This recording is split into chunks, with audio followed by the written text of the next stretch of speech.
Great, guys. I can see a lot of your faces. Thank you very much for switching on your videos. Just before we begin, I would just like to clarify the norms for the session. I would love it if you could follow it. First is keep your videos on. It would be lovely to see your faces. It would feel like a conversation to me. Thank you, everybody who's done it, and the rest of you who can. Please do it. Next, keep your microphones on mute until and unless we get to the question answer section so that there's no disturbance, right? And lastly, I have a small presentation ready. So it'll take about 20 minutes of the session. So let me just go through the basic information and then we can jump into your questions. After around the 20-minute mark, I would just request you guys to raise your hands if you have any questions, and then we can, take that question, have follow-ups, correct? I guess everybody is okay with it. If you're okay, can you just show me a thumbs up?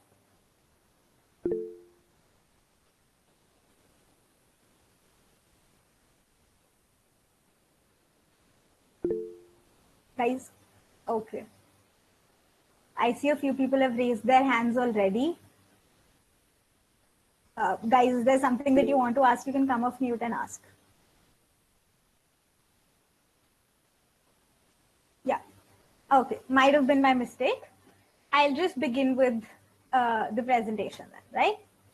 So the reason why I think all of us are here, the Deferred MBA program.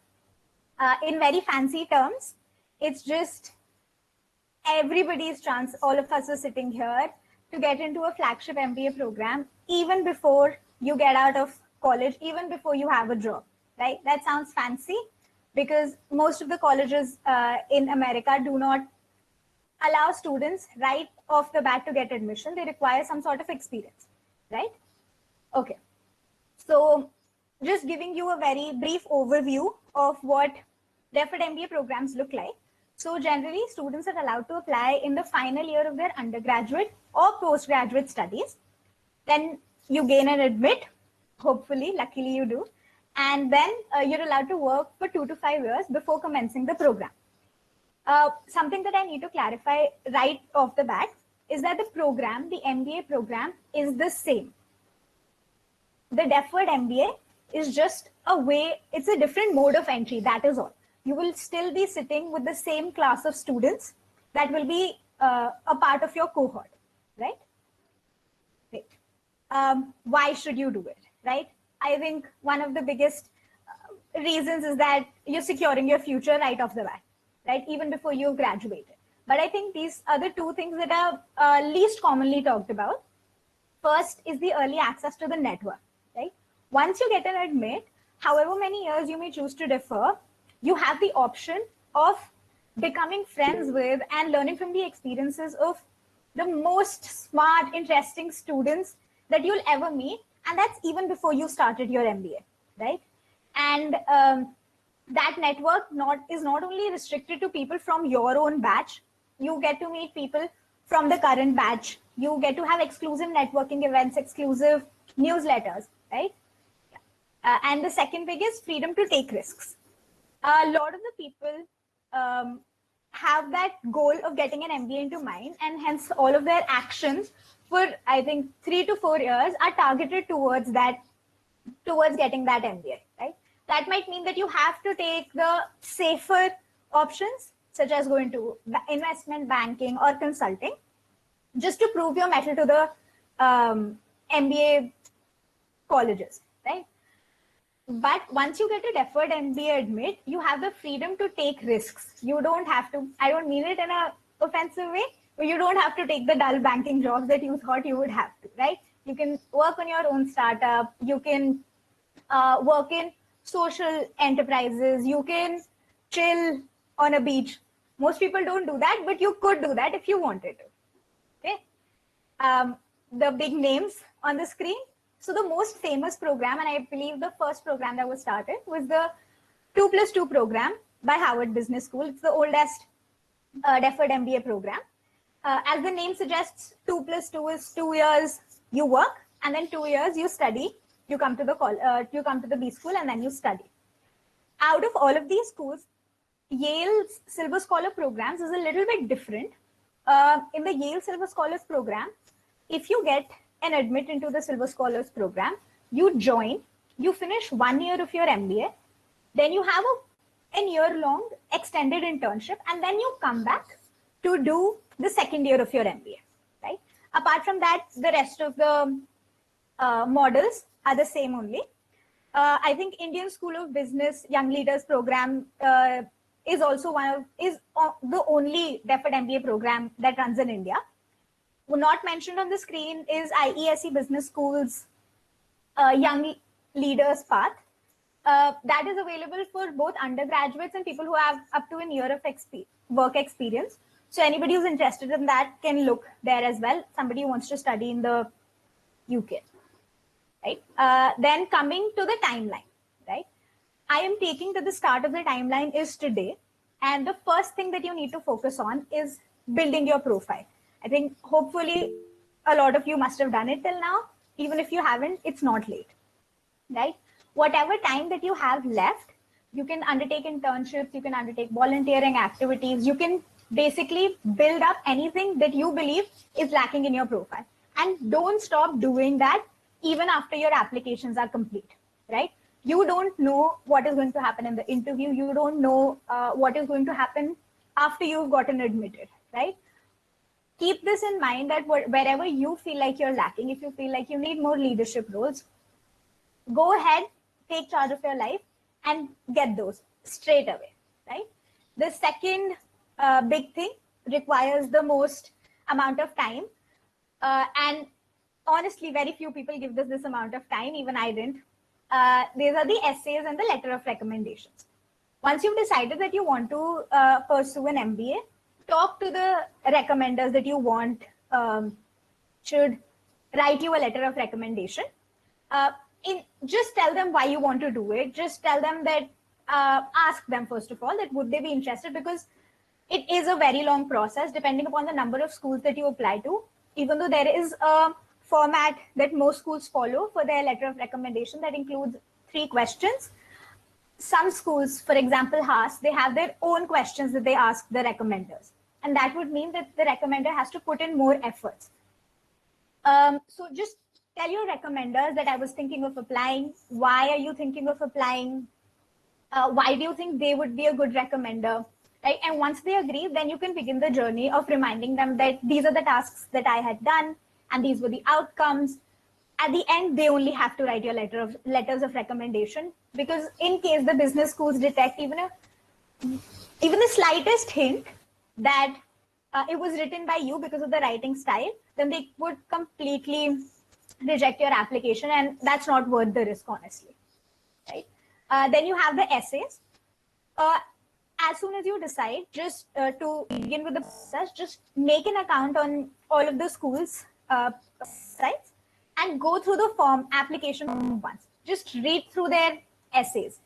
Even though you don't have to come up with the answer right away, even let's say you're 6 months away, you still need to have that somewhere at the back of your mind. Maybe while you're going to sleep, just think of one question, write down anything that you remember or that you think can fit into the theme, right? Then we have the standardized tests. The general guideline is around 3 months, that you require around 3 months to prepare. That can vary depending upon how much experience you have already with tests, how much is your syllabus combined, or if you're preparing for other standardized tests. But generally, 3 months of time seems like a good amount, right? And lastly, we have the application form.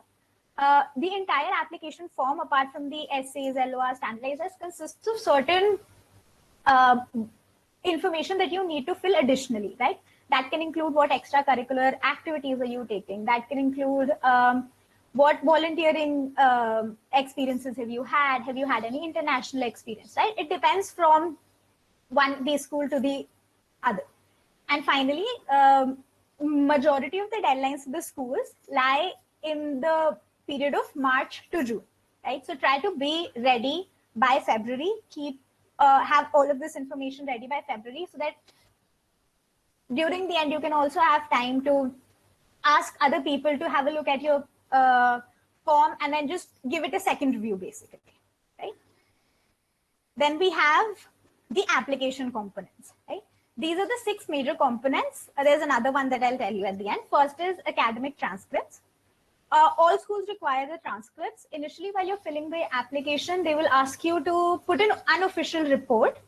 That just means you can put a screenshot, you can put a PDF.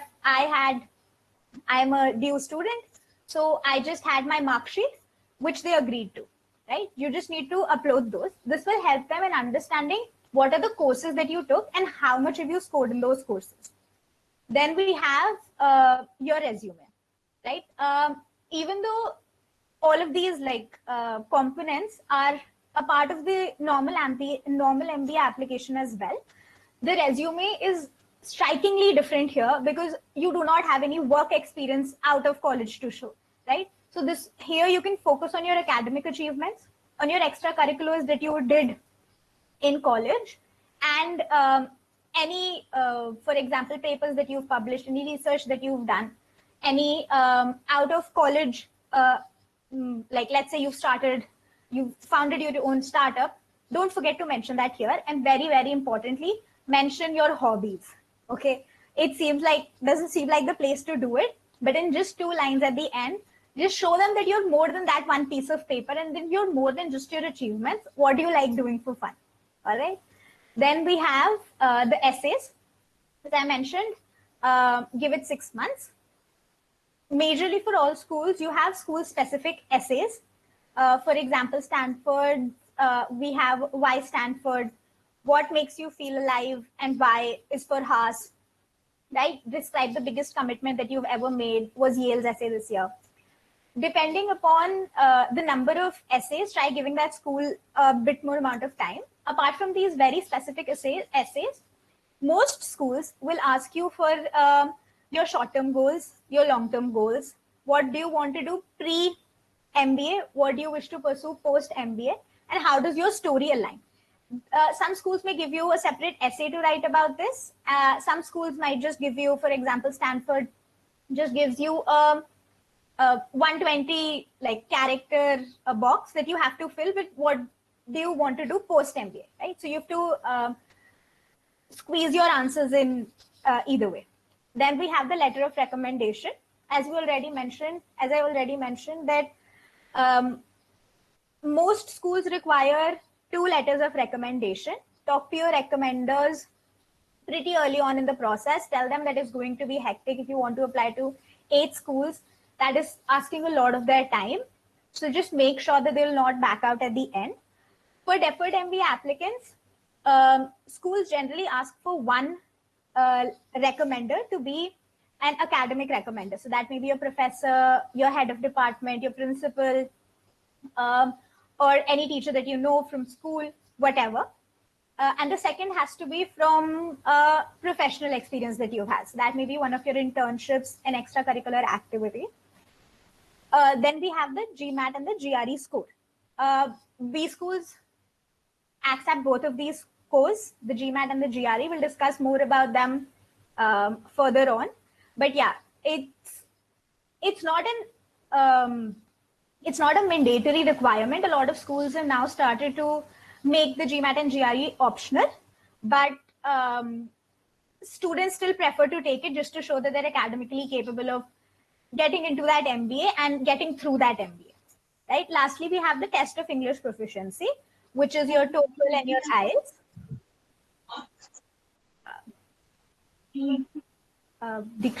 Thank you.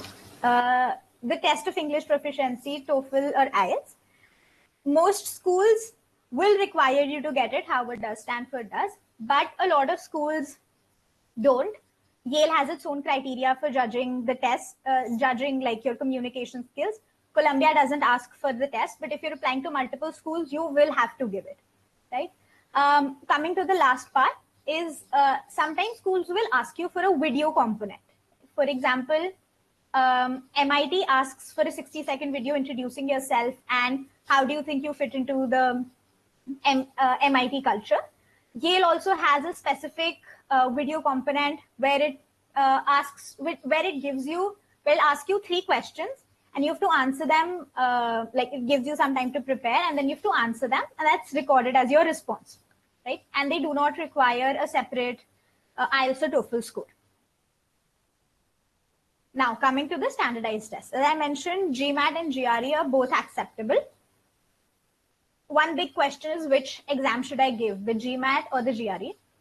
GMAT is only used by business schools. So in case you're thinking of applying to multiple graduate programs like the MPP or let's say a master's in economics and programs like that, you would lean towards giving the GRE, but because that allows you to apply to multiple institutions, whereas the GMAT is only taken into account by B schools, right? Both of the tests have verbal and quant sections. On the GMAT, the verbal section focuses majorly on the grammar and your understanding of the English knowledge, whereas GRE focuses on vocabulary. For me, this was a big consideration because I felt like my vocabulary is weaker, whereas my grasp on the language is much stronger in comparison to, in terms of understanding the language. And second is the quant. The GMAT quant section is more challenging than the GRE section specifically because of the data sufficiency questions. Indian applicants generally do very well in the problem solving section. We're very used to that, seems pretty easy to us. But where even candidates who prepared for the CAT sometimes falter is the data sufficiency part, right? Because the questions are of a very different format than we're used to. Final question, which of them should you take? Which one of them is better? It depends upon you. The first thing that you should do is distinguish between both of them in terms of which schools take your score. Second, take a diagnostic test. In case you're scoring better on the GMAT or on the GRE, and you're able to understand what are the points where you're faltering at, and you think you have the time to improve those, take that test. Lastly, B schools do have a preference for the GMAT scores because that test was specifically designed for business schools, right? But that doesn't matter. A lot of schools have now started accepting the GRE. Before taking the exam, also take into account if the school that you're applying to accepts the scores, right? Okay. Now, finally, time for the questions. Okay. I think these were the questions that I had put in the registration form. So and a lot of you wanted answers to them. So I'll just go through them very quickly. First is, how do you shortlist colleges? How do you shortlist schools? I had actually pulled up a list of all the business schools that allow a deferred MBA admission. And then I had gone into figuring out what the culture of the school is. I had begun networking with people from schools to understand more from their perspective if I would be a good fit. I'd made a set of questions that I would ask every person. I would attend all of the admissions events that they would have. This not only allowed me to get a deeper understanding of what the college community is all about, but also answer pertinent questions. For example, will they accept a 3-year degree? Are they going to, accept a GRE score, or will they accept a recommender that is not, for example, will they accept 2 recommenders that I have, both from the professional strata of my life, right? So I had done all of this and I'd come up with a final list that these are the colleges that I would like to target at the end.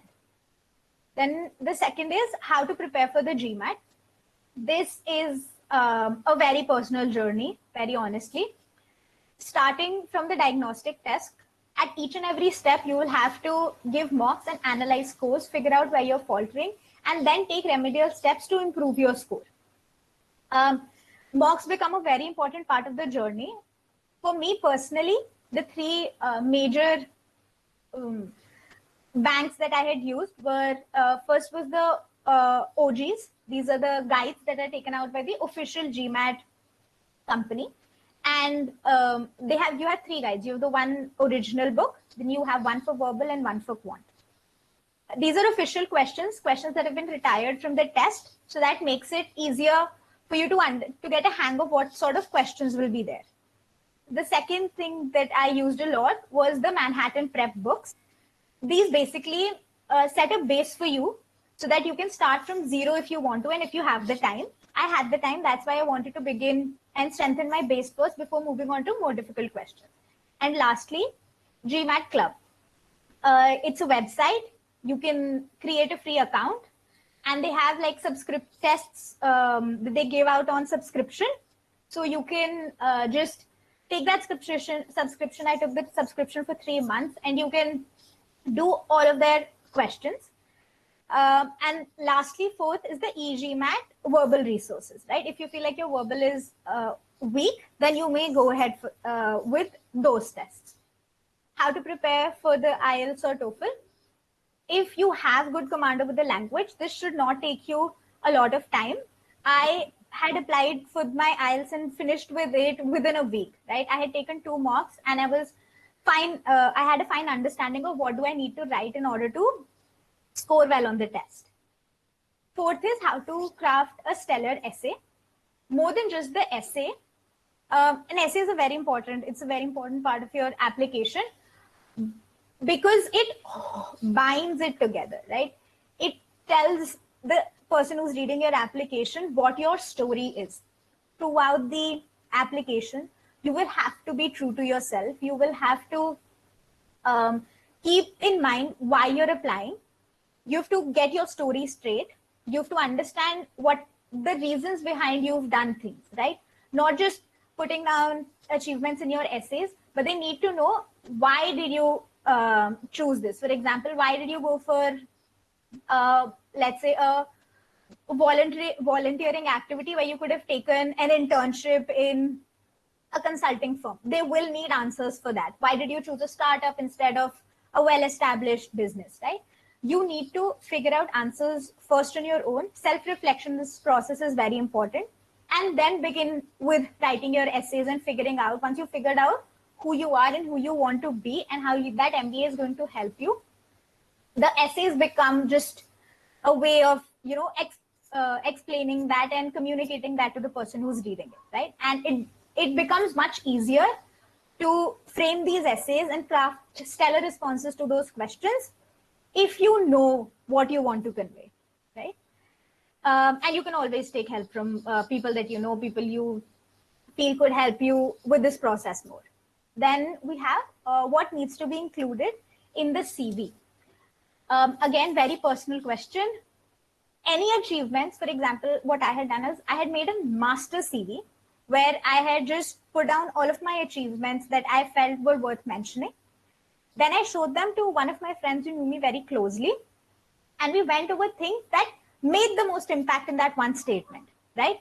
There are things that you might feel hold a lot of value to you, but when somebody else is looking at them, they might seem like frivolous things, right? So we don't want to put that across as the first impression in our application.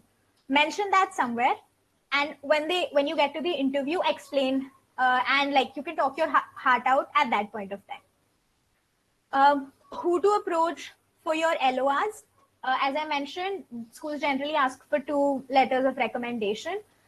A disclaimer here is that ask people who know you well. Do not go for titles or brands or big names.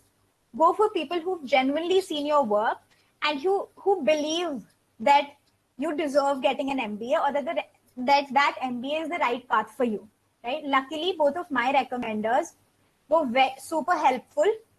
They knew why I was doing an MBA, and they were willing to write that letter of recommendation for me and edit it however many times that, they had to till they felt like it seems good enough, right? And my recommenders, one of my recommenders was my mentor from Enactus, right? And the other was the CEO of the organization that I had worked with in one of my internships, right? Then, and as you can see, I did not have an academic recommender because I believe that did not add to my profile at all, and that the other recommenders could tell a much better story, knew me much better than any of my professors did, because I did not want to write about my academic capabilities that they could see from my GMAT score and from my GPA, right? Then we have how much do grades and test scores matter. If you look at the websites of the schools and if you see the range of the GMAT scores and the GPAs that they have there, it's a very wide range, right? People with a 690 have also gotten into top schools. People with 750 have also not gotten into top schools, right? So there's no one box that you have to take, right? And I'll ensure that you'll get into a top college. It's more about how strong your overall profile is. For example, there are people who have a stellar GPA, right? But they faltered in the GMAT, right? That can counter. The schools know that you might have nerves on the day, that you might have not been able to perform very well in the exam, right? That's okay. They will take that into consideration. And you can obviously mention any of these flaws in the additional essay that they'll tell you to write. But like one thing that matters here is that the amount of scholarships tend to generally depend upon the scores that you've had. GMAT scores or GRE scores tend to have a large impact on the amount of scholarship that you will be able to get, right? So keep that in mind while applying. And they do not consider, like, for example, if you're unable to score well in one test, you can give the GMAT again, right? It does not matter to them. All that will show is that you've shown grit, you've shown perseverance, and you've taken the test again, and you believed in yourself, even though you knew that you had failed the first time, right? I think these are all the questions. Now I would like to just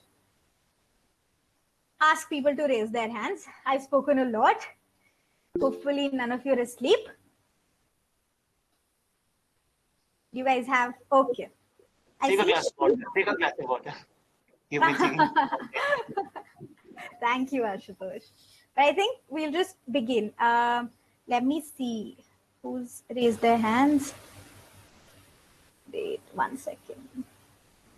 Can we first take the questions from the chat box? That's also fine. Right. That'll also work. Okay. So many people have the doubt that when can you apply? Like, can you apply after you've graduated? So can you please clarify that? No. Okay. So you get to apply in the final year of your undergraduate or postgraduate studies when you've had 0 full-time experience, right? That means if you, for example, I was in a 3-year degree, that means I would have to apply in the 3rd and final year of my degree. A lot of you here must be from the engineering background. So you will apply in the 4th year. If you've graduated already and you've started with a job, you cannot apply, right? Except for the IESC talent path. Please look at that specifically on their website. But in majority of the schools, that's not the case. But if after your undergraduation, you've just started with a postgraduate degree, right? Let's say, for example, if I'm doing right after completing my BCom, I start my MCom degree. At the end of my MCom degree, I can apply, right? The entire point is that you do not have professional experience, professional full-time experience, right? This is what this program is for, right? This admit. Yeah. Next question, Shata. Yeah. Okay. So people are asking the deadline for Columbia Business School.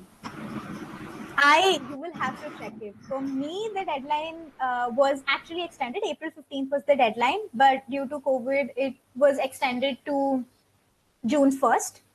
But for all of the schools, it changes each year. So I would request you guys to please have a look at that. Just go to their website, just type Columbia Deferred MBA Program deadline, and they have that mentioned on their website very clearly. Yeah. Okay, so Aditya Raj is also asking, how important do you think is the national ranking or prestige of the undergrad university you're graduating from? Right. So, yeah. So I'm not going to sugarcoat and say that it doesn't matter at all, but very honestly, any opportunity is what you make out of it, right? If you've gone to let's say to a tier 2 college, that does not mean that you're completely disqualified. If you have achievements and if you feel like you've done a lot and that you've shown, a lot of you've put in a lot of work into yourself, please go ahead and apply. Do not like self-reject yourself. That's not going to help you at all. Even though like the big names help you in some way or the other, right? You just need to work a little bit harder to prove yourself, right? That's all the case is. Please do not self-reject yourself just because you do not come into the top 2 institutes of the country. I will not suggest doing that at all. So now all the people are sending the questions on chat. So we actually wanted it to be more personal. Yeah. I'll just ask Sriram, I see that you have raised your hand. Would you like to come off mute?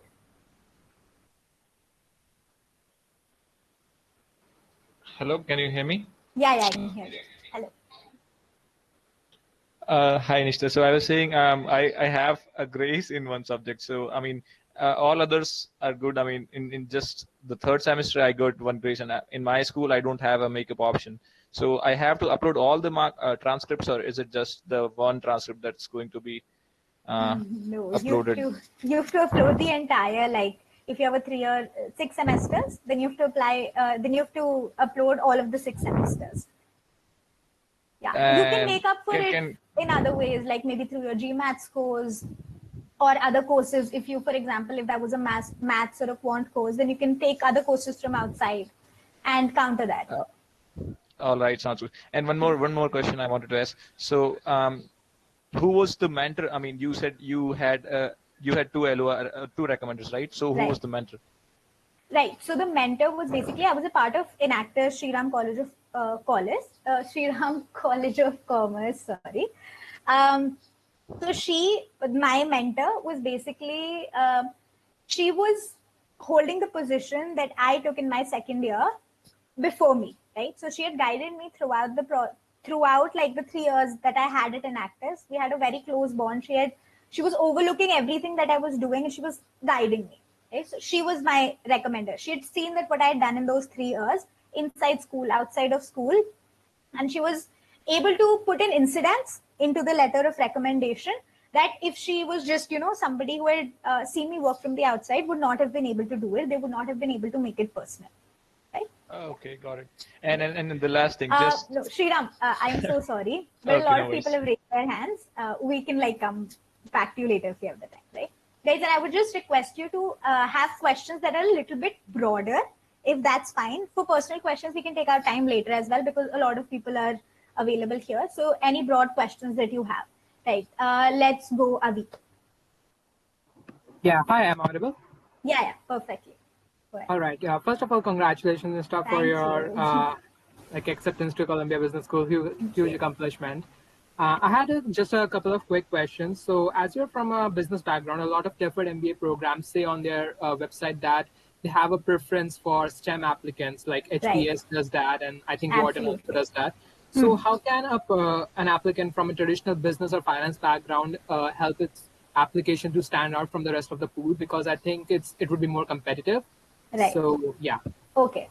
So here's where your school selection and school research comes in. I'm from a traditional business background. So for me, Howard obviously was not the first choice, right? As you mentioned, and I would like to mention for everybody else, the 2+2 program gives a preference to STEM students, people who would not choose business, would not choose to get a business degree later on in their careers, right? So that does not mean that you should not apply. I mean, I didn't apply. I had applied, but I had that in the back of my mind that even if I don't get in, then that's fine. You can still apply 2 years later, right? You will stand out depending upon what you're doing, right? For example, Stanford takes in candidates that want to do entrepreneurship. This does not mean that you have to change your path in life just because you want to get into a specific school. You will have schools that are perfect for you, just the way your application is or just the way you've had your experiences, right? So I would not suggest lying for an application or just changing altogether all of your goals just to get into a good program, because the program is designed to be a specific fit, to be a good fit for specific students, and that is the case for these programs, right? So do your school research, select your schools on the basis of where you feel you would fit best, and where it's a two-way thing, right? Where their resources would be able to help you achieve whatever you want to achieve in the future, right?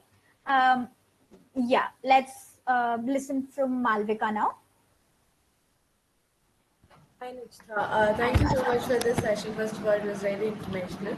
I just had a couple of doubts about IELTS. So, like, if your medium of instruction throughout school and college has been English, how many colleges did you find that still required you to give IELTS? Because I'm like presently deliberating whether it's worth giving it or not. You will have to give it. Indian applicants need to give the IELTS, right? If you want to apply to, let's say, very specific schools, let's say only Yale and Columbia, don't give the IELTS, right?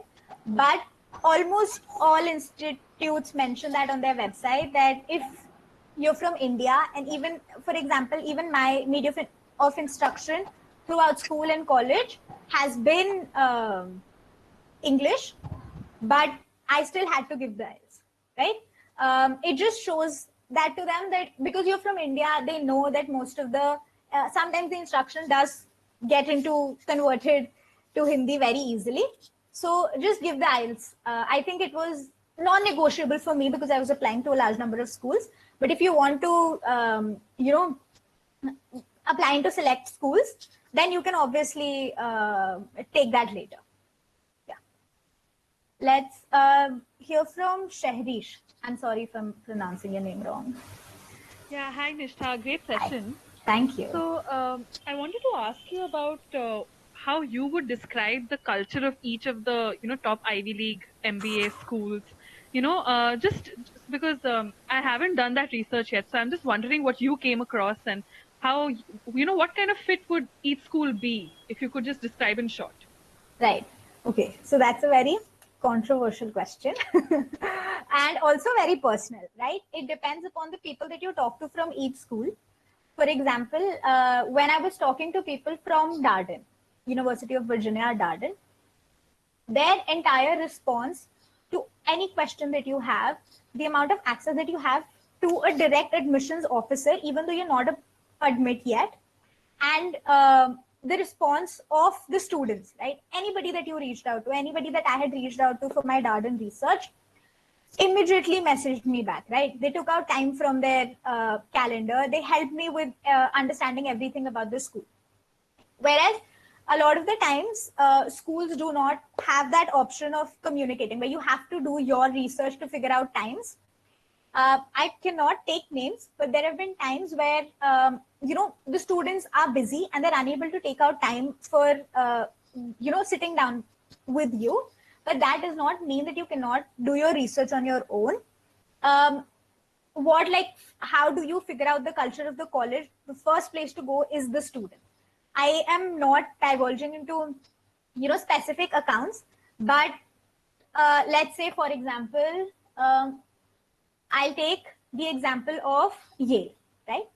Because I wanted to go into social entrepreneurship, I had figured out people that I wanted to get into touch with who had gone into Yale, who were from SRCC, people who had done what I had done and wanted to do what I wanted to do, right? Or were doing what I wanted to do, right? I found that sort of, you can call it a resume twin. And I had gotten in touch with them to understand how Yale or how that specific school was helping them build their path, right? Yale is very famous, for example, for its social impact space and the amount of students that go into the nonprofit space right out of their MBA, right? So you'll have to there's no, I cannot give you that answer. I think it would be much better if you form your own opinion about different schools. Read through different blogs that they come up with, go through their Instagram channel. Haas, for example, Berkeley Haas, they have such an amazing Instagram account. Go ahead, do all of the stalking that you can on your own and form your own opinions. Like my opinions and other people's opinions, don't let them, create a bias. Okay, great. I hope. Thanks, Nishtha. Great. Okay. Arushi, can we have you next? Arushi Jain. Yeah. Hi, Nishtha. Am I audible? Yes, perfectly. First first of all, like, thanks for the great session. I mean, it's quite informative. Thanks. Yeah. But like, I wanted to know more about, if you took any sort of help from any admissions consultant, and if yes, then which one? And like, how did you choose that particular person would be able to help you out with your essays? Right. That's a great question. And in fact, a lot of you had asked this question in the form as well. So I had done my due diligence in deciding which firm I wanted to go ahead with.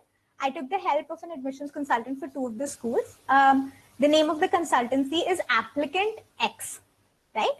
How did I decide about like getting that? Almost all schools allow you, almost all consultancies actually allow you a free evaluation. It's a 20-minute, 30-minute call where they'll go through your profile. They'll tell you if they feel you're a good fit for the program and answer any like specific questions that you have, right? I found that was not enough for me. And I decided that I wanted to go ahead with the admissions consultant because I felt that I lacked somewhere or the other in writing, in telling my story, right? I felt the rest of my parts of my application were good, but that's where I needed the most help, right? Applicant-X came into the picture because their storytelling is what they're known for the most, right? I saw that through my application as well. And now like coming to the big question that do you need an admissions consultant? Very personal question. I decided because I did not have a lot of time. I had done my due diligence. I'd sat with about 20 or more so companies, both from India, from abroad. Third is obviously the pricing. It tends to become expensive, right? And lastly was, do you feel like there are certain parts of your application that are lacking that would help, that would, require help from people who've had professional experience coaching other people into those schools, right? Yeah, if you feel like that is something that you want to go into and that you want to take that help, then please go ahead and do that. I had also, like, through that 20-minute call or that 30-minute call, you realize if you're a fit for the organization or if the organization is a fit for you.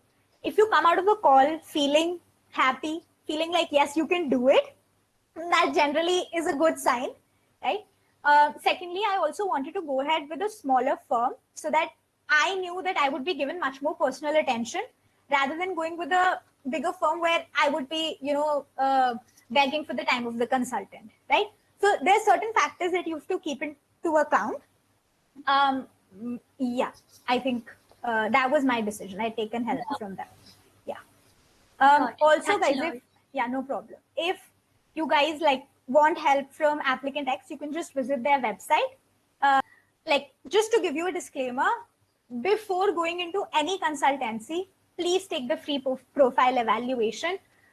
Please figure out that you feel good about going ahead with that consultancy, right? Any that you might find. Great. Nikhil, can we hear from you? Yeah. Hi, Nishtha. Good evening. Hi. Yeah. Good evening. Yeah. So congratulations. And my question is, for someone who is interested in social entrepreneurship, as I am, and having worked with 1 to 2 NGOs, having my own, sort of NGO enterprise, and now currently working with a social enterprise whose founders are probably incoming students at one of the good universities abroad. Right. So ideally, who should be my, whom should I approach for an LOI? Because those are young students, and yeah, in that case. Who knows you the best? My mentor is 1 year, the person who wrote my letter of recommendation, she's 1 year elder to me, right? It does not matter what their age is. She's 22 or 21. It doesn't matter what their age is. They need to be able to describe the work that you have done, and they need to feel passionate about sending you to these schools, right? If they can show that much trust and they can show to those schools that, you know what, exceptional candidate, right? Then please choose them as your recommenders. Age doesn't matter. As I mentioned, brand doesn't matter. Their title doesn't matter. Okay? All that matters is they've seen the work that you do. Okay? And they can write your letter of recommendation, and they're willing to put in those hours because it's very tiring for them as well. Right? Yeah. Understood, Nishtha. Thank you so much. Great. No problem. Shaurya? Hi, Nishtha. So I just wanted to ask you about about how the GPAs on an Indian scale translate to a 4.0 GPA in the US system, right? So since we have in India, we follow the 10.0 system, so we don't really know of a way of actually qualitatively judging our GPA according to their standards. Don't judge it. They don't. No schools ask you to translate your GPA into a 4-point scale. There are schools in the US as well that follow a 5-point scale, they follow an 8-point scale, 10-point scale. They're not going to judge you in that sense, right? They're not going to, they will look at the amount of course, the number of courses that you've taken, what have you scored, rather than just looking at that one number, okay, what is your GPA, right? They know the amount of rigor that goes into various different programs as well. For example, people from the business background in India will be judged against initially people from other schools in India only, that is under the 10-point scale itself. Okay? Isliye don't worry about that much. Okay? Obviously, it helps if you can say that you're in the top 5% of your class, or if you're in the top 10% of your class, that percentile and that ranking matters. Okay? So rather than just looking at that one number blindly, ki mera GPA is 10, you like is 9.8, they don't know how many people have scored 9.8. But if you say, even if you have a 9, but you're in the top 5% of your class, then that matters, because then they're able to compare you to other people or other candidates that are applying to the same institution, right? Thanks a lot. No problem. Congratulations for your list value. Thank you. Ashutosh? Yeah, hi Nishtha, congrats again. Hi. Like Thank lots of congrats today. So my you. questions come from the fundamental stuff, right? This is a deferred program and we're talking about it, but I have a couple of questions around this. First of all, that since it is a deferred one, so how do you back it against the usual business school admits, like the ones after school, or maybe people like giving CAT, GMAT after the JobX? And the second question is like, let me answer this first, and then we can come to the second. I mean, I have a couple of questions. That is, I'm just trying to tag it along. That no, acha, theek hai, bolo. Theek hai. See, the second question comes like this. Say, we generally talk about, say, IIT IIM ka combination, or maybe SRCC IIM ka combination. So how does this one alter? Like, does a foreign GMAT or does a foreign MIM or MBA allow you to settle abroad, or maybe, you know, just get options abroad? Right. Theek hai. Heavy questions. First one, that's why I was telling you to tell me. I've forgotten the first one already. Great. I'll answer the second one first, if that's right. Cool. Okay. Yeah. SRCC plus IIMs. Okay. My coming from a very personal story, sabka journey is very different, right? I personally did not want to go straight into my MBA, right?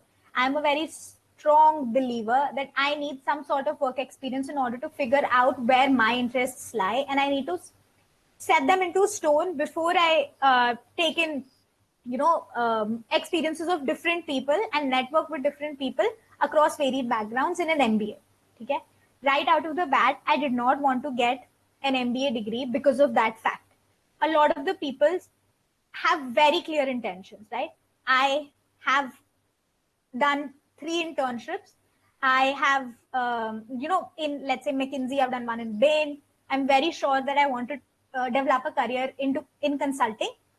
Then an MBA right out of college makes perfect sense for you, because you know where you want to be. Why would you want to spend more time, you know, getting a job? Okay? Where I've also seen a lot of people in India, I think IIM has the option of deferring your admit by 1 year. Not a lot of schools do that, but in case you've got a job and you would like to get experience first and then come back to the class, they allow that. It obviously helps having experience. Okay? When you're working or when you're in a class, I'm talking about universities abroad, when you have, when you're a part of class that has people with 5 to 8 years of experience, the average work exit they have there is about 4 to 6 years. Okay? If you have people there, and the entire mode of studies there is that you learn from other people's experiences. When you sit in that class, you have to tell your own experiences, right? when you don't understand, you haven't worked in a work environment, when you haven't worked in a setting that has, forced you to lead, or where you've had to, counter conflicts between two members of the team, how will you contribute to that conversation? These are the kinds of questions that I was asking myself, that I'm going there not just to take information from the network that I'm creating there, not from the professors, and not just studying. An MBA is not just studying anymore. The worth of the MBA is much more because of the kind of network that you create, right? Because of the kind of experiential learning that they force you into. Okay? So if you cannot contribute, if I could not contribute to their conversations and make it more meaningful, it didn't make sense for me to join them, right? Right now as well, I have a deferred, I have the option of deferring between 2 to 5 years, right? They're not forcing me to, or I am not forcing myself to join right after 2 years. If I feel like I'm ready, by the time I'm in the 5th year, I will join them, right? It's all about knowing when you're ready. Okay? And how do our applications, remember your first question, how do our applications stand against other people who have WorkX?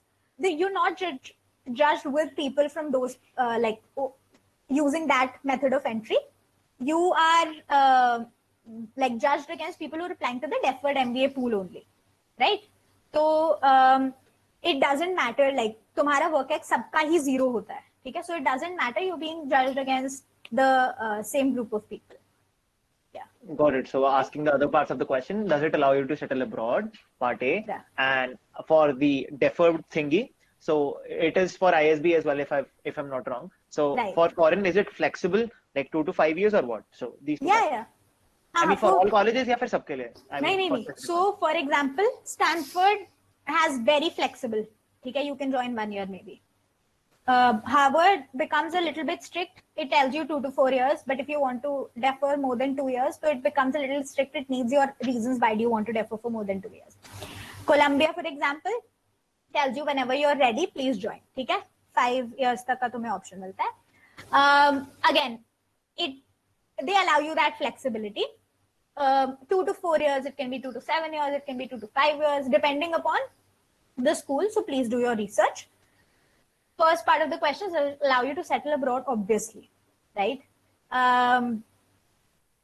The entire premise. So, like coming to the big elephant in the room, the fees. Okay? They charge you a lot. Okay?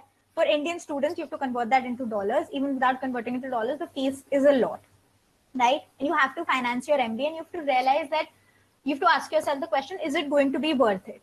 Okay? They allow you the option of settling not only in America or in the in the vicinity of your college, but one major pull of these programs is that they allow you to settle internationally. Okay? All of these names, all of these big brands will matter whichever part of the world you go to. Okay? So they allow you to settle abroad. That's, if you want to come back to India, that makes sense. Okay? Come back to India. They're not going to force you into doing anything that you don't want to. But yes, that option, and I think most people do take that as a given only, that because I want to settle abroad, I would like my education to be there only so that I can create a network before jumping straight into a job. Okay, I hope I was able to answer all the questions. Ashutosh, we can't hear you. Okay, can we take the questions? Other people are also raising their hands. Take it. Sure, yeah. Okay, no, I think, if you... Yeah, so I'll actually ask my question. I'll just lower your hand. Cool. Swadha.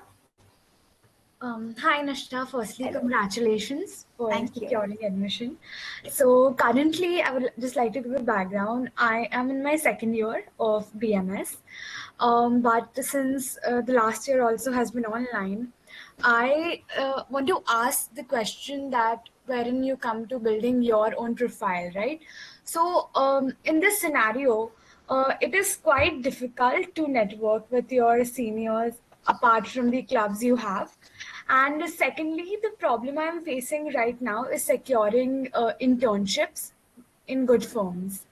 Right. So usually in colleges, they do not offer internships, especially for my college in 1st year. They probably give you once you go from the second to third year.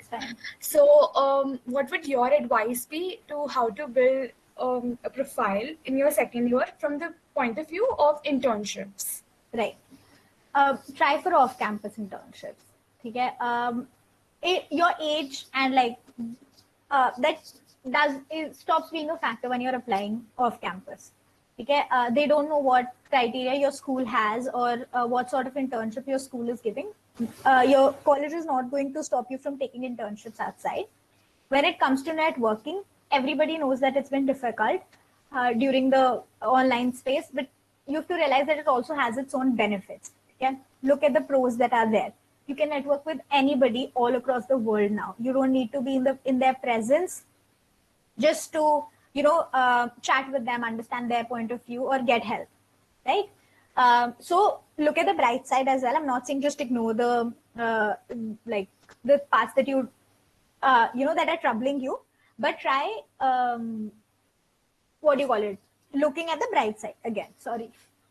Okay. So how do you build your internships and everything? I think LinkedIn is a great network. Apart from that, people that you know and have done things that you want to do, be that from your own college or people from other colleges, just network with them, help them out. Be on the lookout for apart from internships, you can also look out for different courses. You can look out for different trainings. You can look out for even working in a startup. That will also help you. Okay? But you need to show them that you're willing, right? So don't let that become a barrier that just because we can't, get them one way. Colleges stop being that silver spoon. They're not going to feed you with a silver spoon every time. This is the time where you need to show those business schools that yes, I am willing to make a path for myself and I'm willing to go break barriers and look away from the traditional paths and make a place for myself in the world, right? Okay, yeah, that makes a lot of sense. Thank you so much. No problem. So can we take some questions from the chat box? Okay, yeah. Okay. So Pratham Mehra is asking, does volunteer experience matter a lot for applying to Deferred MBA?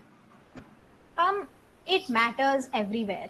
In India, we generally tend to forgo that, right? Where we're only entering, let's say, straight into college. We're entering into, we don't have I'm so sorry. 1 second.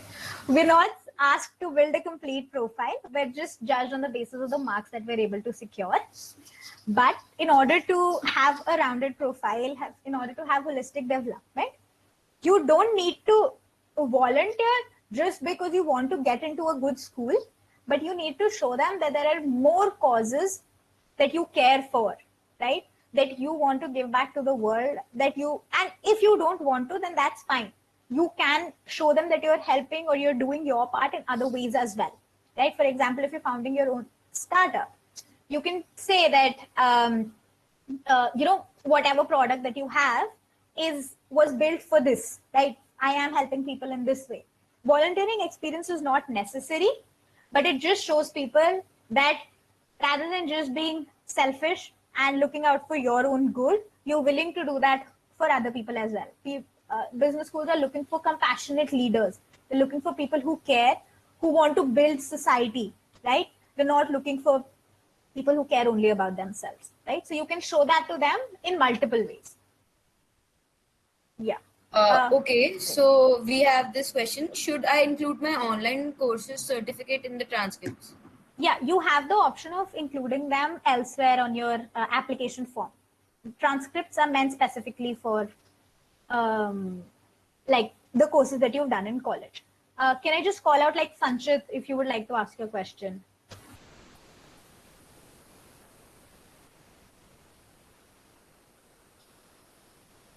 Sanchit, if you're there. Okay, so can we take some more questions from the chat box? Yeah, ask. Yeah, so people are asking what was your GMAT score and did you receive any scholarship? And they're also asking the cost of the program, like how much does it cost? Okay, so my GMAT score was a 750. I scored Q50 and V42. Did I receive any scholarships for MBA, deferred MBA? I will be applying for scholarships the year that I matriculate. That is the year that I wish to join. At that time, I will be applying for scholarships. I'm not supposed to apply for scholarships right now. And then what is the cost of the program? So the basic cost for almost all of the programs for the 2-year degree is about $150K US dollars, right? And then you have to add on expenses that you will be taking, for example, boarding and lodging, other like traveling expenses, you know, the cost of living there, right? So all of the schools have that on their website, how to fund your how to fund your MBA, and how to, you know, what sort of expenditures will you be taking into, right? So you can look at that वहाँ पर online. Yeah. ठीक है. Jay, do you want to ask a question? Guys, I'm so sorry, but we're running out of time. I have another engagement in 10 minutes. Can we please just listen to Jay, and I'll take another question, one more, and then, yeah. Hi, Nishtha. Congratulations on making it to Columbia. Thank you. I just wanted to ask you, how did your process look like, or your timeline look like after your application submission? That is, like, I'm guessing you would have submitted your application by April. So what did it look like after April? Like, how was the process? Yeah. Got it. So after you apply, they review your application, and you either get an admit, or you either get an interview invitation, or you get waitlisted, or you get rejected at that point. After your interview, they take some time again, review your application along with the interview, and then give you either a yes, a no, or put you in the wait list. For me personally, the first application that I submitted was on April 5th. The last application that I submitted was on June 7th. So April, I had interviews. I had interviews in May. I had submissions in May. And again, I had interviews in June and results in June. So that was a very, all these 3 months, you can say, I was handling, my timeline was filled with interviews and other things that you have to do after your application, right? So you have to manage that along with anything else that you're doing, right? All right. Yeah. Thanks. I'm sorry to have a follow-up, but since the follow-up is for the same question, but how did your ideal interview look like? What was your interview structure? Okay. So interviews are very different for different colleges. Okay? But the broad questions that they'll ask you are, first, I divide them into 3 brackets: your past, your present, and your future. Past would be, what courses have you taken? Why have you taken them? Present would be, where do you stand right now? What have you done in college? What do you plan to do after college? And future is, why an MBA? Why do you want an MBA from this school? What does your career trajectory look like? Okay? Isme, they ask you questions based on your resume, right? That would be like the things that you've done in past. Majorly, these are HR-based questions where they just want to understand more about you as a person, right? And different schools have very different structures for their interview as well, and timelines as well. So I can't delve deeper into that. But generally, if I were to consider all of the interviews, then these were the 3 brackets that they lied in. They would ask you questions about why do you want an MBA? Why do you want an MBA from this school? And then questions about you. Yeah. Yeah. Thanks, Nishtha. Also, good luck for whatever's coming up. Thank you. I think one last question. Okay, so we can take finally last couple of questions, maybe. Right. I think the questions here are more personalized, like they're asking about their personal situation, so we can't take all the personal questions right now. So this question: would you recommend applying in round 1, considering the fact that there is more scope for scholarships and also higher probability of approval since more seats are available? Right. There are generally for whatever schools that you have rounds, try applying in round 1. That makes more sense, as whoever's written that question, you have more chances at getting in because the program has a lot more seats, right? Logically. Okay? Scholarships, again, the year that you matriculated depends upon that. Most of these programs have one single deadline, right? Where they're looking at candidates and evaluating candidates in that one specific round only. For example, Harvard's 2+2 program, one deadline, 29th April. Okay? For different schools, please have a look. I think Yale is the only one that has 3 deadlines that span across the year. But otherwise, schools will have deadlines, single deadlines only, right? Only one round of application. Okay, so apply in that round only, right? All right, guys, I'm so sorry that I have to cut it off here. And I had a great time and I loved talking to all of you and listening to your questions. Thank you very much, guys. And thank you for your wishes and congratulations. Great. Okay. Bye-bye.